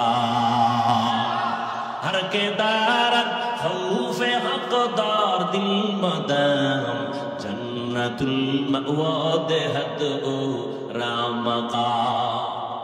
কেমন ওমর রাত দিনের বেলা মানুষের বিচার আচার করেন, রাতের বেলা মানুষের বাড়ি বাড়ি ঘুরে ঘুরে খবর নেয় কার কি হালাত। এর নাম রাজনীতি। ওমর ঘুরে ঘুরে দেখি একটা বাগানের ভেতরে বাতির আলো, ওমর একা, কোনো বডিগার্ড, সিকিউরিটি গার্ড। রোমের বাদশা কয়, ওমরের নাম শুনলে তোমরা যে লাভ দাও, বেটাটা কে? মদিনার গভর্নর। পাওয়ার কেন? বডিগার্ড কতজন থাকে একটু খবর নাও তো। গোয়েন্দা বিভাগের লোকেরা খবর নিয়ে কয় স্রেফ একা একা চলে, বন্দুক আছে নি? কিচ্ছু নেই। তাই মারো না কেন? মেরে ফেলো, পুরস্কার দিন, সব লোক লাগাই দিচ্ছে। একজন আমি ধর তরবারি নিয়ে রেডি, সুযোগ পাইলেই ওমরের মারবো। খুঁজতে খুঁজতে খবর পাইছে, হ্যাঁ ওমর আজকে একা। তো একাই, একেবারে মানুষ যেখানে নাই, সেই জঙ্গলের পাশে পাহাড়ের পাদদেশে একটা খোলা ময়দানে ডান হাতের বালিশ বানাই ওমর ঘুমা একা। এই সুযোগ হাতছাড়া করা যাবে না। দৌড়! বিশাল ময়দানের পাশে দেয়, ঠিকই ওমর ডান হাতের বালিশ বানায় ঘুমায়। ও তরবারিটা নিয়ে এবার মাঠের মধ্যে ঢুকতেছে, 1 কদম 2 কদম সামনে দেয়, আবার দাঁড়ায়, কেমন যেন ভিতরে একটু ভয় ভয় কাজ করে। আবার সামনে যায়, আবার দাঁড়ায় ভয়, আবার সামনে কদম দেয়, আবার দাঁড়ায় ভয়। এভাবে করতে করতে করতে করতে হঠাৎ ওমরের প্রায় কিনারায়, আর 10-12 কদম দিলে মনে হয় কিনারায় চলে যাবে, স্বপ্ন সাকসেস হবে। কিন্তু না, আল্লাহর কুদরত। ওই লোকটা যুবক যখন তরবারি নিয়ে কাছাকাছি গেল, তাকায় দেখে ওমর একা ঘুমায় না, জঙ্গলের একটা বাঘ ওমরের পাহারা দেয়। এ দেখে ভয় পাইছে না, ভয়ের ঠেলায় দৌড় দিবে, কই তরবারি ঘুরে গেছে। ওমর তাকাইছে, তাকায় দেখে অচেনা যুবক। এই যুবক দাঁড়াও, কই তো নাইছো? ভুল হয়ে গেছে। আর কত ভয় নেই, কি এই খবর? কথা মা বেয়া, তুমি মাফ করে দেন, আমাকে কালেমা পড়ায় দেন। এই ওমর দেখে বাগানের ভিতরে কি জ্বলে গেছেন, ভুলে গেছেন। ওমর একা একা যায় কাছে দাঁড়াইছে, একটা ছোট ঘর, ভিতরে মহিলার আওয়াজ। মা তার কন্যা মেয়েটাকে বলে, কালকে দুধ বিক্রি করবি, গাভীর দুধ পানি বেশি দিস। কে কয়? মা মেয়ে কয়। ওমর গোপনে দাঁড়ানো, মেয়ে কয় মা ওমর যদি টের পায় কল্লা ফেলে দিবে। আম্মা জান কয়, এ কন্যা ওমর দেখবে না।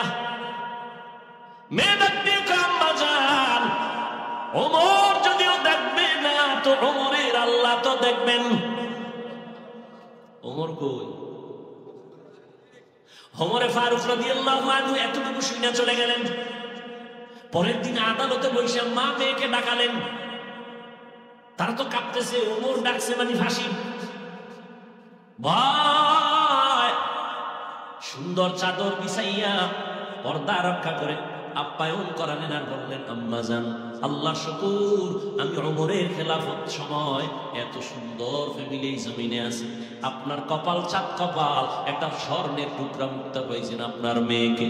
আল্লাহর ভয় এত পরিমাণ তার অন্তরে, এমন মেয়ে পাইছেন আপনি, ধন্যবাদ। আমি ওমরের একটু কথা মানবেননি, শুনবেননি? বলে বলেন। বলে আপনার মেয়ে, যদি আপনি আলহামদুলিল্লাহ বলেন, আপনার মেয়েটাকে আমি ওমরের ছেলের জন্য বিবাহে নিতে চাই।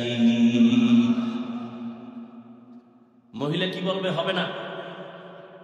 খুশি, আল্লাহর শুকর, খলিফাতুল মুসলিমিনের ছেলের কাছে আমার মেয়ে চলে যাবে, আমার কপাল আরো ধন্য।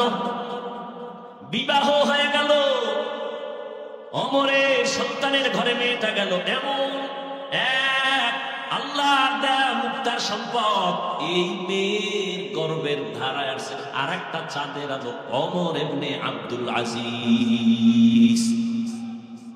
ওমর ইবনে আব্দুল আজিজ আকাশের আর এক তারকার নাম। জমিনটাকে স্বর্ণ বানায় দিয়ে গেছেন ওমর ইবনে আব্দুল আজিজ।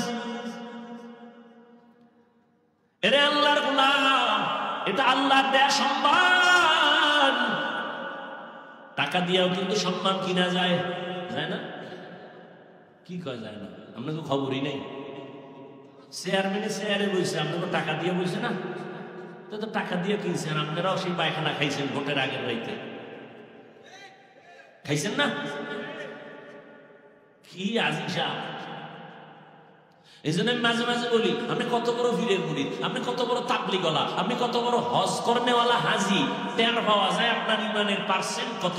মাইয়া বলার বিয়ার সময় রাত্র 12টার সময় মসজিদের ইমাম সাহেব বাইরে গেছে। কি ও ওই এলাকার নাম কি?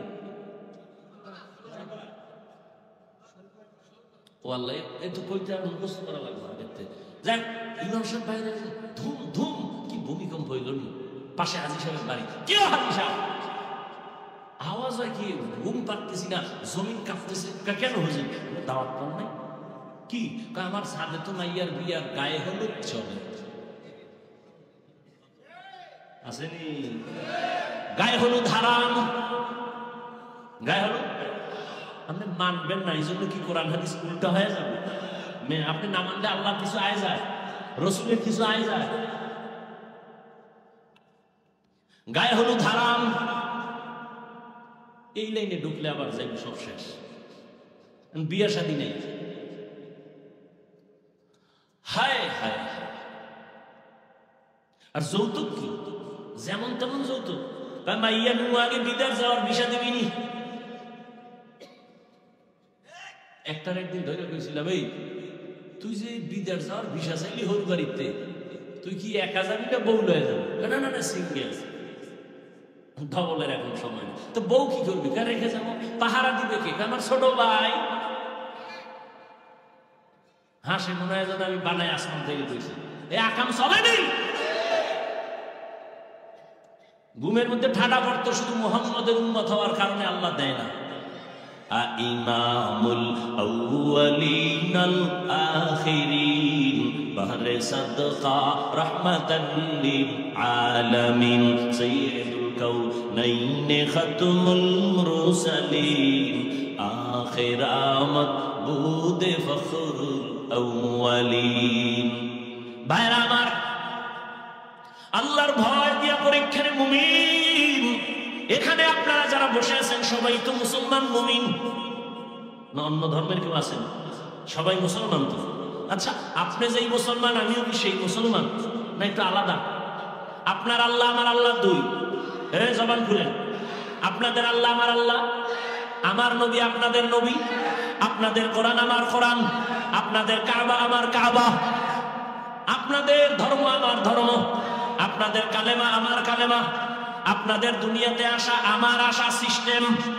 আপনারা লুঙ্গি পরে আসছিলেন, বিদায় বেলা কাফনের সংখ্যা আমাকেও 3 কাফন, আপনাকেও 3 কাফন, মহিলাদের 5 কাফন, কালার হবে আলাদা।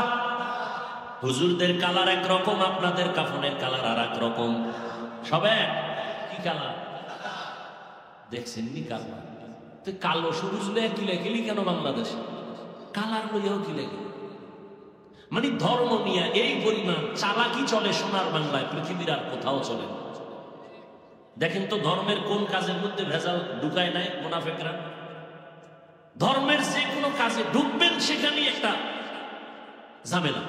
নামাজে ঢুকছেন, হাত বাঁধবেন কই, ঝামেলা আছে না নাই?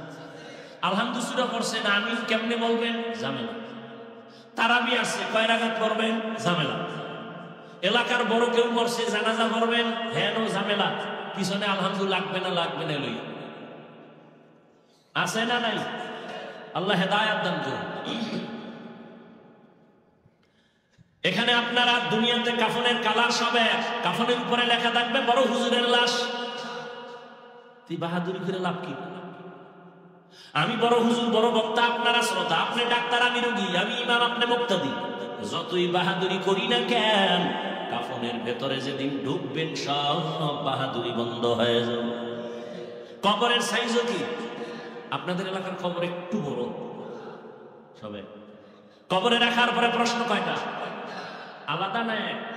আমাকেও যেই প্রশ্ন, আপনাকেও সেই প্রশ্ন। রবের পরিচয় দাও, ধর্মের পরিচয় দাও, রাহমাতুল্লিল আলামিনের পরিচয় দাও।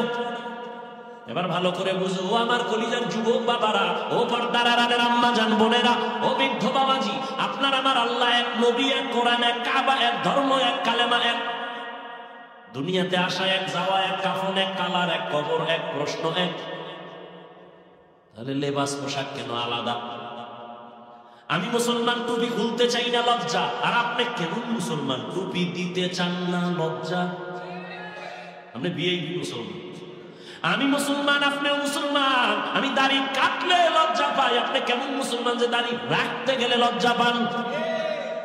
আমি পর্দা না করলে লজ্জা পাই, আপনি কেমন মুসলমান যে পর্দা করতে গেলে লজ্জা পান? আমি মসজিদে না ঢুকলে লজ্জা পাই, আপনি কেমন মুসলমান যে মসজিদে ঢুকতে গেলে লজ্জা পান? একটু বালিশে মাথা লাগায় চিন্তা করবেন। আমি কিন্তু আপনারা এতক্ষণ যে চিল্লাইছি, একবারও বলি না আমার মতো টুপি লাগাও, বলছি? আমি একবারও বলি না কওমি মাদ্রাসায় যাও, দেওবন্দীদের কাছে যাও, পীরের কাছে যাও, তাবলীগে যাও, বলি নাই। কওমি মাদ্রাসায় যাও বলি নাই। বরং কি বলি জানো? ও আমার যুবক বাবারা, আমি তোমাকে দোয়া করে গেলাম। আমি হাফিজুর রহমানের দোয়া কবুলের গ্যারান্টি নাই, তবে ময়দানে কোনো বান্দার আমিন কবুল হলে সবারটাই কবুল হবে। ও যুবক বাবা, আমি তোমাকে এতক্ষণ যত কথা শুনাইলাম, একবার আমি তোমার বিরুদ্ধে বলি নাই মাদ্রাসায় যাও। আমি হুজুর বানাইতে একজনকে এখানে আসি নাই, আমি আসছি রসুলের আদর্শ মাইনা চলো। তুমি স্কুলে পড়ো, কলেজে পড়ো, চাকরি করো, ব্যবসা করো, ডাক্তার হও, ইঞ্জিনিয়ার হও, প্রফেসর হও, কোনো বাধা নাই। তবে এক জায়গায় আমার দাবি, তুমি ডাক্তার হও, ইঞ্জিনিয়ার হও, প্রফেসর হও, সাংবাদিক হও, কিন্তু দাবি আমার একটা, বেয়াদব হইও না রে বাবা। বলবা হাফিজ ভাই বেয়াদব হবো না, তার ব্যাখ্যা কি? 3 জায়গায় বেয়াদবি করবি না তো মরার আগে তুই পঙ্গু হয়ে যাবি। মা বাবার সাথে বেয়াদবি করবি না, শিক্ষকের সাথে বেয়াদবি করবি না রে যুবক, কোনদিন আলেম ওলামা মুরব্বির সাথে বেয়াদবি করবি না, করলেই তুই মরার আগেই পঙ্গু হয়ে যাবি। ডাক্তার হও আলহামদুলিল্লাহ, তবে বেয়াদব হইও না। যদি বেয়াদব মার্কা ডাক্তার হও, তাসলিমার মতো জুতা খাইয়া দেশ ছাড়া লাগবে। তাসলিমাও কিন্তু এমবিবিএস ডাক্তার, বেয়াদবি করার কারণে জুতার বাড়ি খায় পালাই। বোরকার বিরুদ্ধে আন্দোলন করছে তাসলিমা, সেই বোরকা পরিয়াই পালাইতে বাধ্য হইছে। গ্রামে কয় যে যাকে নিন্দে সে তাকে পিন্দে। যেই বোরকার বিরুদ্ধে তাসলিমার এত নিষেধা, সেই বোরকা পরিয়াই তাসলিমা পালাইতে বাধ্য হলো। এই জন্য বলছি ডাক্তার হও, তবে সুনামওয়ালা আদর্শ ডাক্তার হও। ডাক্তার এমন ডাক্তার, শুধু শরীয়তপুর না, গোটা বাংলাদেশে একজন ওয়ান পিস সম্মানের ডাক্তার হও, তোমাকে হায়ার করে বিদেশ নিয়ে যাবে, এরকম ডাক্তার নাই। ইঞ্জিনিয়ার হও, সর্বোচ্চ সম্মানের ইঞ্জিনিয়ার হও, তবে মা বাবার সাথে বেয়াদবি করলে কপাল পুড়ে যাবে। শিক্ষকের বরদোয়া কপালে লাগলে কপাল পুড়ে যাবে। আলেম ওলামার বরদোয়া লাগলে কপাল পুড়ে যাবে। সোনার বাংলায় যত ঝামেলা দেখো, আলেমদের সাথে বেয়াদবির কারণেই ঘটেছে।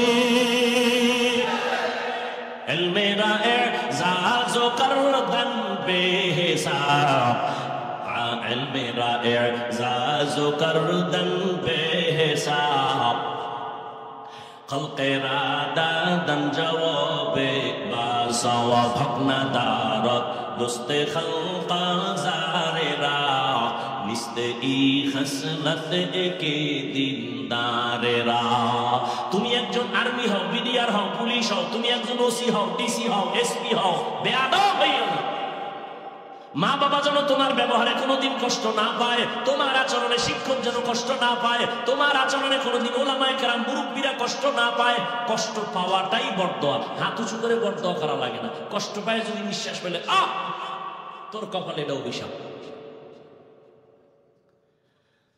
রাস্তায় চলতে গিয়ে বহু পাগল দেখছি, শিক্ষিত পাগল, ইংলিশে কথা কয়, আরবিতে কথা। আরে পাগল হয়ে কি আবার আলাদা ইংলিশে কোচিং করেনি? খুব হিসাব করে বের করলাম এটা পাগল হইল কেন, চিন্তা করে বের করলাম না এটা পাগল হয় ইংলিশ শিখে নাই। স্কুল কলেজের ভালো ছাত্র ছিল, বেয়াদবি করার কারণে পাগল হয়ে গেছে। বেয়াদবি বড় কঠিন। ও যুবক বাবা, এবার একটু বাস্তবে তোমারে ধরায় দেই। তুমি বলবা হাফিজ ভাই মা বাবার খেদমত, আলেম ওলামার দোয়া নিয়ে চলবে, এটা কেমনে সম্ভব? একটু ডানে বামে তাকায় চোখ বন্ধ করে একটু হিসাব করে আমাকে বিবেক দিয়ে সঠিক জবাবটা দাও, মানো আর না মানো।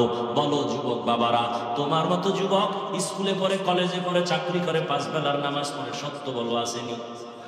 আল্লাহ তোমাকে বিবেক দিছে, বলো তুমি কেন পারো না? তোমার মতো যুবক র্যাব, আর্মি, পুলিশ, বিডিআরে চাকরি করে, 5 ওয়াক্ত নামাজ পড়ে নাই, বলো তুমি কেন পারো না? তোমার মতো যুবক রাস্তায় গাড়ি চালায়, 5 ওয়াক্ত নামাজ পড়ে, বলো তুমি কেন পারো না? তোমার মতো জেনারেল লাইনের যুবক রাজনীতি করে, এমপি মন্ত্রী, 5 ওয়াক্ত নামাজি অভাব নাই। তোমার মতো যুবক জেনারেল লাইনের ডিসি, এসপি, ওসি, 5 ওয়াক্ত নামাজি নাই, বলো বাবা তুমি কেন পারবা না? তোমার মতো যুবক তাকায় দেখো নদীর মধ্যে মাছ ধরে না, মাছ ছাড়ে না, বলো তুমি কেন পারবা না রে বাবা? আসলে মনে হয় তোমার উপরে আমার আল্লাহ গুনার কারণে বেজার, মা বাবা তোমার উপরে মনে হয় অসন্তুষ্ট হয়ে আছে। এখনো সময় আছে, তওবা করে নেও, মা বাবার দোয়া নিয়ে সামনে আগাও। আল্লাহর কাছে বলো মনে মনে, হে আল্লাহ, জীবনে তো কম নামাজ ছাড়লাম না, মনে চাইছে দাড়ি কাটবো, কেটে ফেলেছি, মনে চাইছে পার্কে ঘুরবো, ঘুরতে গেছি, কেউ বাধা দিছে মানি নাই, কয়দিন আর করবো? ওরে কয়দিন আর বাঁচবা বাহাদুরি করিয়া? ইদানিং যত মরণের লাশ দেখি সব যুবকের লাশ, পানির নিচে যুবকের লাশ, ঘরের বিছানায় যুবকের লাশ, গাড়ির চাকার নিচে যুবকের লাশ। কয়দিন আর বাঁচবা রে বাবা? করোনায় তাকায় দেখো যুবকের লাশ, ডেঙ্গুর মধ্যে দেখো যুবকের লাশ। এমন একটা দিন নাই যে যুবকের মরণের খবর নাই। বাংলাদেশে থাইকা মনে কইরো না বুঝি আরামে আছো, তোমার একটা ফুক দিলেই তো সব ধ্বংস হয়ে যাবে, তুমি গুনার বাইরে পড়ে আসো।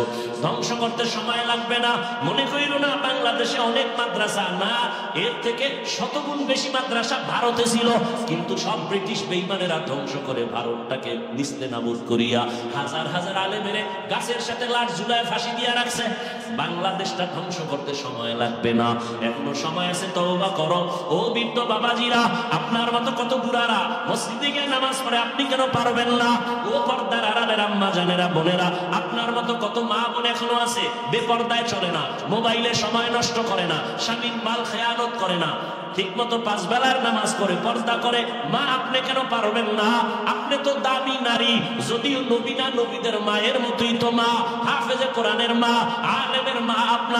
আপনারা তো সাহাবায়ে কেরামদের মায়ের মতো মা, আপনারা তো খাজা মুঈনুদ্দিনের মায়ের মতো মা, বড় পীর আব্দুল কাদের জিলানীর মায়ের মতো মা, আপনারা তো আম্মা জান আয়েশা রাদিয়াল্লাহু আনহার মতো দামি নারী, আপনারা তো খাদিজা রাদিয়াল্লাহু আনহার মতোই নারী, আপনারা তো ফাতেমা রাদিয়াল্লাহু আনহার মতোই নারী। এই দুনিয়া আল্লাহর এক বড় দুশমনের নাম ফেরাউন, বলেন তার স্ত্রীর নাম কি? এই বড় বেঈমান ফেরাউনের ঘরে থাকিয়া টাকা পয়সা ক্ষমতারে লাথি মারিয়া আসিয়া আল্লাহর এত পেয়ারা রহমতের নবী বলেন, হাসরের ময়দানে আমি মুহাম্মদের সাথে জান্নাতে আসিয়ার বিয়া হবে। ফেরাউনের ঘরে থাইকা টাকা পয়সা ফালাইয়া, ক্ষমতা ফালাইয়া যদি আসিয়া মান মাওলাকে রাজি করিয়া কবরে যেতে পারে, ও আম্মা জানেরা, আপনার স্বামী তো ফেরাউনের মতো খারাপ না। আপনি যদি চাইতেন স্বামীরে বুঝাইয়া নামাজি বানাইতে পারতেন, সময় লাগতো না।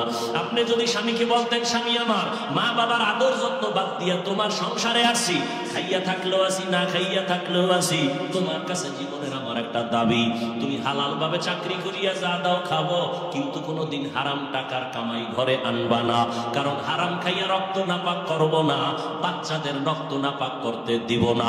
প্রত্যেকটা মা যদি স্বামীকে বুঝাইতেন, একজন স্বামীও হারাম টাকা ঘরে নিতে পারতো না। এরে আম্মা জানেরা, আল্লাহর কাছে এখনো সময় আছে, তওবা করেন, আর কোনদিন উল্টা পাল্টা পথে যাবেন না, আর কোনোদিন স্বামীর টাকা খেয়ানত করবেন না। এরে মা, আপনি কি বুঝেন না স্বামীর কামাই রুজি সব আপনার জন্যই তো।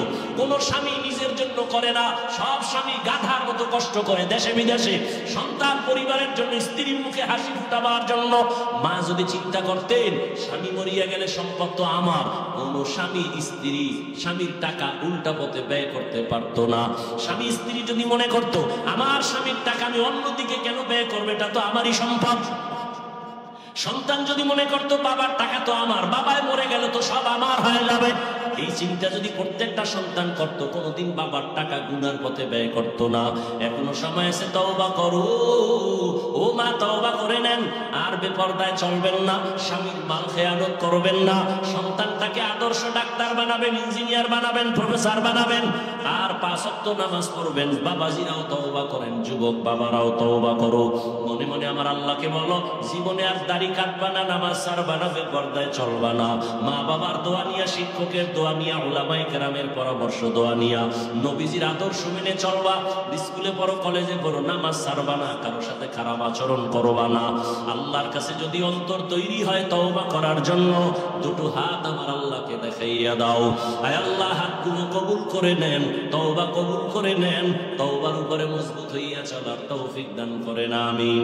আলহামদুলিল্লাহি রাব্বিল আলামিন, ওয়াসসালাতু ওয়াসসালামু আলা সাইয়্যিদিল আমবিয়া ওয়াল মুরসালিন ওয়া আলা আলিহি ওয়া আসহাবিহি আজমাইন। ইয়া আরহামার রাহিমিন, ইয়া আরহামার রাহিমিন, ইয়া আরহামার রাহিমিন। রব্বিরহামহুমা কামা রাব্বায়ানি সগীরা।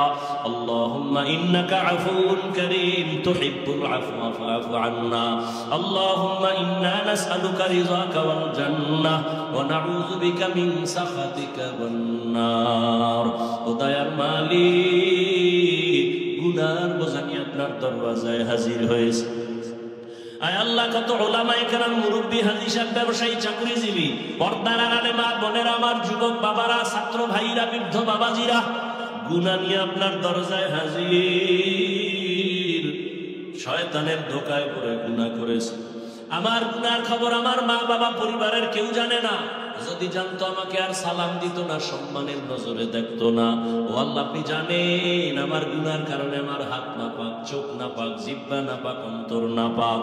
নিজে ভুল স্বীকার করিয়া তওবার নিয়তে হাজির হয়েছি, আর গুনাহ করব না রে আল্লাহ, আর আপনার নাফরমানি করব না রে আল্লাহ। হাতের দ্বারা গুনাহ করব না, জবানের দ্বারা গুনাহ করব না, চোখের দ্বারা গুনাহ করব না, অন্তরের কল্পনায় গুনাহ করব না। আমরা আপনার আদরের নবীর উম্মত, মেহেরবানি করে আমাদের জীবনের সব গুনাহগুলো মাফ করে দেন আল্লাহ।